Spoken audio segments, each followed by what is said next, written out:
كل فكرة بوجبة. هتحتاجيهم طول الأسبوع، تقعدي حاطة رجل على رجل وتنسي معنى كلمة فطار. أول حاجة هنعمل معانا كيكة البسيسة. كيكة البسيسة سهلة جدا ومكوناتها سهلة وبسيطة وموجودة في كل بيت. هنجيب شفشق الخلاط، هنزل فيه بالطلب بيضات، وعندي كوبايتين سكر أبيض، وعندي كوباية دقيق أبيض، وعندي نص كيلو دقيق ذرة أصفر وعليه ربع معلقة ملح، وكوباية لبن رايب، وكوباية سمنة على زيت. هنزل في الخلاط بالطلب بيضات، ومعاهم كيس الفانيليا، وكوبايتين السكر، وهنزل باللبن الرايب. هنا اللبن الرايب ممكن تستبدليه بزبادي وممكن تستبدليه بلبن عادي. انا هنا استخدمت اللبن الرايب ان انا كان عندي لبن وغليته وسبته على البوتاجاز قطع، فانا استحرمت ان انا ارميه، فقلت هستخدمه في الوصفة ديت، ونزلت باللبن. هضرب ده كله في الخلاط لمدة 5 دقايق مع الضرب المستمر.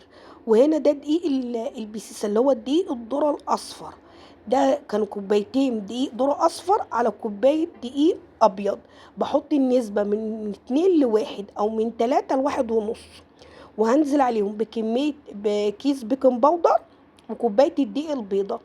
هنا هفضل أقلبهم كده عشان خاطر أخلي المكونات الجافة يتخلطوا ببعض، وأجيب الخليط بتاع اللي أنا ضربته في الخلاط، هنزل عليه هنا على الدقيق، وهفضل اضربه كويس جدا لحد ما تديني عجينه متناسقه، او عجينه لينه شويه، مش عايزاها متماسكه لا، زي عجينه الكيكه بس تكون تقيله سنه. هفضل اضرب فيها جدا. هنا انا احتجت لها شويه لبن، هنا لقيت العجينه تقيله فهضيف لها ربع كوبايه لبن بس كده. مفيش لبن عندك ممكن تضيف ربع كوبايه ميه او اقل من ربع كوبايه الميه، وافضل اقلبها كويس جدا لحد ما اخلي هنا العجينه يخش لها هواء. لازم العجينه يخش لها هنا هواء وانا بضربها. هنا جبت صينيه دهنتها سمنه وهنزل بيها بالخليط دوت. هنا انا كنت مولعه قبلها البوتاجاز ب10 دقايق. تمام كده. هسيب هنا بقى الصينيه ديت على رخامه المطبخ لمده 5 دقايق. بصي لحد ما البيكنج باودر يتفاعل اهو، طلع لي الفقاقيع بتاعتها. بصي هنا البيكنج باودر بوريهولك اتفاعل مع مع العجينه. هنا هدخلها الفرن. تمام كده. تعالي الوصفه التانية. انا هعمل هنا هنا في عندي وصفتين، هعمل بتنجان مخلل وهعمل صينيه مسقعه. هنا البتنجان المخلل دوت، ما انا لما باجي اخلله يقعد معاكي فعلا من الاسبوع للاسبوع ما يجرالهوش اي حاجه. حطي عليه نص معلقه بابريكا، نص معلقه سكر، نص معلقه ملح على الميه وانتي بتغليه ورفعته على البوتاجاز. هنا عندي الوصفه ديت الفول المدمس. معلش بقى اللي انا بقول لك هم كذا وصفه كده داخلين في بعض. ده الفول المدمس. هنا الفول دوت انا كنت غسلته ونقعته لمده 4 ساعات، مع كل ساعه ببدل عليه الميه، برمي الميه وبغير له ميه تاني. تمام كده. هنزل عليه في القدره واحط عليه ربع معلقه كمون وربع معلقه بابريكا بس كده. دول اللي هحطهم على الفول. وهنا دي كان عندي جزرايه فرمتها في الكبه مع واحده طماطمايه، فرمتهم كده في الكبه صغير جدا عشان لما يتهروا مش عايزاهم يبقى مش هيكون لهم اثر. هنا هضيف في نص تسويه الفول، يعني بعد الفول لما دخل في التسويه في نص التسويه بتاعه الفول كده هضيف معلقتين عدس. هنا ضفت شويه خل. ليه هضيف العدس في نص تسويه الفول؟ عشان خاطر العدس لو ضفته دلوقتي هيخلي الفول يشط معايا. هنا لازم احط له ميه مغليه من الكتل، ما ينفعش اضيف على الفول ميه من الحنفيه ابدا، لازم الميه تكون مغليه. ورفعته على النار. ادي هنا الفول اهو بيستوي والبتنجان. جبت الصينيه ديت حطيت فيها شويه زيت. انا ما بقليش المسقعه بتنجان المسقعه في زيت لا، انا بعمل انا بحط شويه زيت كده في الصينيه وبنزل بكميه البتنجان وافضل اشوح فيها.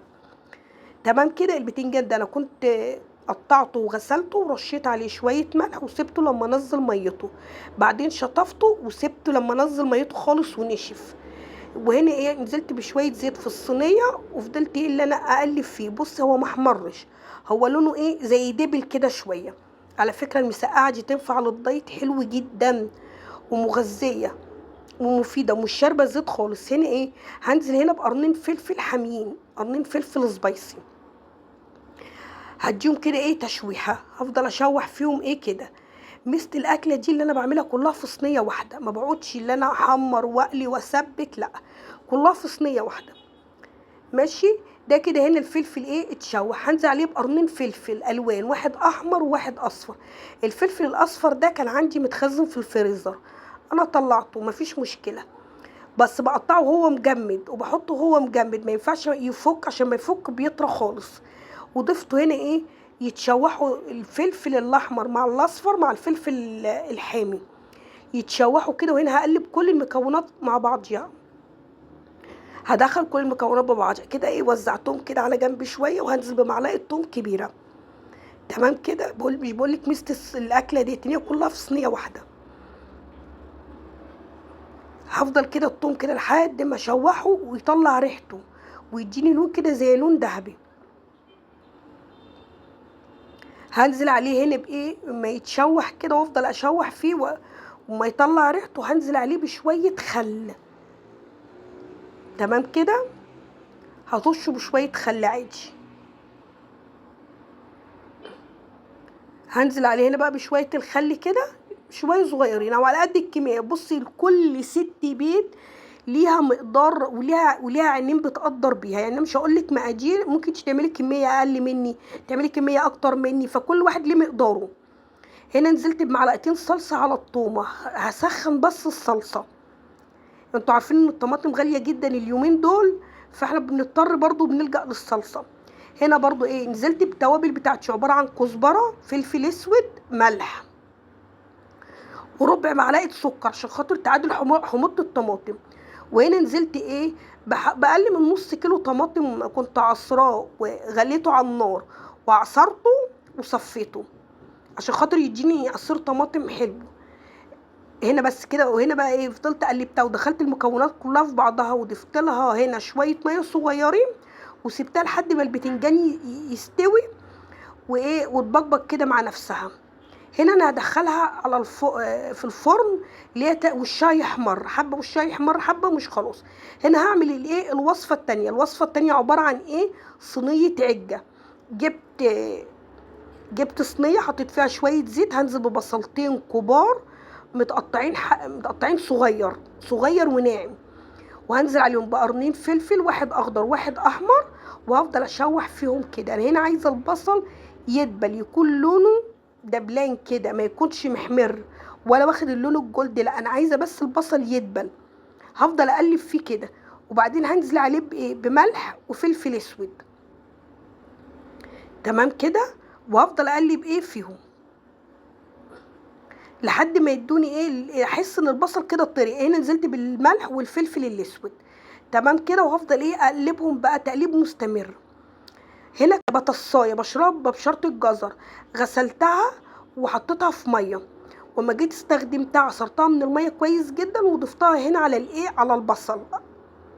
تمام كده. كده ضفت ايه، البطاطس على البصل، وهفضل اشوح فيهم لحد برضو البطاطس لما ايه، لما تدبل معايا كده شويه. تمام كده. هنزل عليهم بايه، برضو عندي جزرايه كبيره، برضو بشرتها في المبشره بتاعه الجزر، عشان خاطر انا برضو عايزه هنا صينيه العجه بتاعتي تكون ايه كده. انا ضفت ايه، الجزر، هفضل اقلب فيه بقى واشوحه كويس جدا. هنا عايزه كل المكونات تخش ايه في بعضها، وعايزه الجزر مع البطاطس مع البصل يطروا سنه، عشان خاطر لما ادخلهم الفرن ما ياخدوش سوا قوي في الفرن. هفضل ادبل فيهم كده واقلب فيهم لحد ما يطروا سنه. هضيف لهم هنا ايه، ربع كوبايه ميه، بس هضيف قبل ربع كوبايه الميه هضيف التوابل عباره عن كزبره وكمون وملح وفلفل اسود. تمام كده. وهفضل اقلب ايه فيهم، اللي انا اغلفهم بالتوابل. تمام كده. وهضيف لهم اقل من ربع كوبايه الميه زي ما قلت لك، ان الربع كوبايه الميه دي هي اللي هتسوي لي الخضار بتاعي ناشف. انا عايزه اسويه ايه، 3/4 سوا. تمام كده. كده ضفت له ايه، هنا الميه. ماشي. احسبهم بقى لحد ما يستووا خالص. هنا الخليط دوت عشان خاطر اللي انا لما اجي استخدمه لازم يكون 3/4 سوا زي ما قلت لك. هنا بصي صينيه الكيكه طلعت اهيت. دي عباره عن ايه، بصي حطيت فيها السكينه، طالعه نضيفه. هنا خدت 25 دقيقه في الفرن تسويه. نرجع للخضار بتاعنا بتاع العجه. هنا الخضار دوت لما اجي عشان احط عليه البيض وبقيه المكونات لازم يكون بارد تماما. تمام كده. هجيب بقى شفشق الخلاط، هحط فيه 3 بيضات، هحط فيه كيس بيكنج باودر، هحط معلقه خل، وهنزل بكوبايه دقيق، وهنزل بايه تاني، بكوبايه لبن. تمام كده. يبقى هنا المكونات اللي انا هضربها اللي هي العجينه السايله بتاعت صينيه العجه عباره عن 3 بيضات، كوبايه دقيق، كوبايه لبن، كيس بيكنج باودر، ربع معلقه خل، وهضربهم في الخلاط لحد ما يدوني عجينه سايله. تمام كده. انا هنا ما بشوحش الدقيق مع البصل، لا، في ناس بيشوحوا الدقيق مع البصل، دي ذوقيا او حسب ما كل واحد ما حابب هو يعملها ازاي، بيعملها بطريقته، كل واحد وليه ليه طريقه. انا بعملها بالطريقه ديت. هنا بص، كنت فضيت الخضار برد خالص، لما برد انا جبت خضره، هو المفروض حزمه من كل نوع، لكن احنا اليومين دول بقوا عود من كل نوع. احنا جبنا ايه بقى، عندنا خضره وشبت وبقدونس، غسلتهم كويس وقطعتهم. هنا لازم الخضره تكون فريش، ما ينفعش يكون الخضره عندي في التلاجة او عندي بايته او في الفريزر واستخدمها، لا، مش هتبقى حلوه. لازم الخضره تكون فريش، ولما اجي اضيفها على الخضار يكون الخضار بارد تماما عشان خاطر ما يسوليش الخضره. هنا هنزل بالخليط. تمام كده. الخليط اللي هو عباره عن ايه، البيض واللبن والدقيق والبيكنج باودر ومعلقه الخل. هفضل اقلب فيهم ايه تماما كده لحد ايه ما الخليط كله يتجانس مع بعض. وهجيب صينيه، الصينيه ديت يعني شوفي انت حجم الصينيه اللي تناسبك ايه على نفس مناسبه الكميه. انا مش هقولك هنا ولا مقادير ولا كميه، كل واحد هو اللي بيحدد الكميه اللي عايز يعملها ايه. تمام كده. الصينيه دي دهنتها زيت، وهنزل بالخليط دوت في الصينيه، وهدخلها الفرن على درجه حراره 200 على الرف الاوسط لحد ما تستوي تماما. بس كده. هنا بنضف بقى الصينيه عشان ما ينفعش اللي انا ادخلها الفرن كده عشان خاطر ما تحرقش كده ايه من الجوانب. دي برضو وصفه تعمليها على الفطار حلوه جدا. هنا البتنجان المخلل، بصي قلبه ابيض ازاي عشان خاطر فايده السكر والخل اللي احنا ايه حطيناه. انا كنت ضفت شويه خل في ميه السليق مع السكر مع البابريكا مع الملح، ودي ميه الدقه وميه السليق انا ضفتهم على البتنجان، دول ماده حافظه للبتنجان. تعالي هنا بقى ايه ده، الايه ده، العشق بقى. الجبنه القديمه دي انا اللي عاملاها، انا اللي مخليها من الالف للياء، كانت جبنه قريش وانا اللي عملت لها المش بتاعها وخللتها كده. لو عجبتك قولي ايه رايك في الكومنتات. والطحينه دي برضو انا اللي عاملاها. هنا ايه، هنا انا نزلت بكوبايتين زبادي وشويه جبنه قديمه، بس الجبنه القديمه دي كانت حادقه شويه، فانا ايه اللي انا بحب اللي انا اخليها كده عشان الاطفال ياكلوا منها وناكل منها تبقى حلوه. نزلت بالطحينه بكوبايتين زبادي بالجبنه القديمه بشويه زيت، وضربتهم في الخلاط لحد بص ما خليتهم كريمي، وهضيفهم في علبه عندي، واحط على وشهم هنا ايه شويه زيت. تمام كده. هحط على وشهم شويه زيت، وهنزل على وشهم بايه كمان، هنا بشويه حبه البركه. هنا لازم تكون علبه مثلا ايه محكمه الغلق او حاجه ما بيخشلهاش هواء، عشان خاطر الجبنه دي هتقعد فتره طويله قوي عندك في التلاجة، دي مش هتخلص من يوم وليله ولا في اسبوع يعني، احنا بناخد منها كميه قليله. بصي هنا حبه البركه، وحبه البركه مفيده جدا. ماشي. ادي اهي الجبنه، والجبنه دي طعمها خرافه. هنا دي بقى الكيكه بعد ما ايه ما طلعت من الفرن، انا غلطتي ان انا قطعتها وهي سخنه عشان اوريها لكم، لا، المفروض تستني لما تبرد خالص وبعدين ايه قطعها، ان هي عشان عجين الدقيق الذره بيفرول شويه، فاستني لما تبرد خالص. وده كان الفطار ده عندي بيكفيني لمده اسبوع. بفضي الصواني ديت في علب محكمه الغلق وبدخلها في التلاجة، وقت ما بحتاج اطلع منهم. بص عندي الجبنه القديمه والبتنجان المخلل والعجه والفول المدمس، وحمرت جنبيهم بطاطس محمره والمسقعه وكوبايات الشاي.